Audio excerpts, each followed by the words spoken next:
এবার এক অন্য ভূমিকায় পুলিশ প্রশাসন। গ্রীষ্মকালে সরকারি ও বেসরকারি হাসপাতালগুলিতে দেখা দেয় রক্তের সংকট। রক্তের অভাবে মরতে হয় বহু মুমূর্ষু রোগীকে। এবার সেই গ্রীষ্মকালীন রক্তের সংকট মেটাতে এগিয়ে এলো পুলিশ প্রশাসন।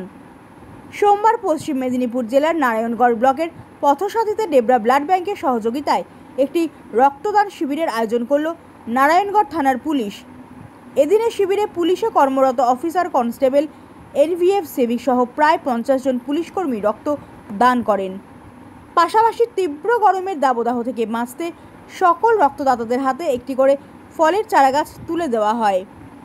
পুলিশ প্রশাসন জানাচ্ছে, পশ্চিম মেদিনীপুর জেলা পুলিশ সর্বদাই সাধারণ মানুষের পাশে রয়েছে। গ্রীষ্মকালে সরকারি এবং বেসরকারি হাসপাতালগুলিতে প্রায় দেখা দেয় রক্তের সংকট। তাই রক্তের সংকট মেটাতে আমাদের এই ক্ষুদ্র প্রয়াস।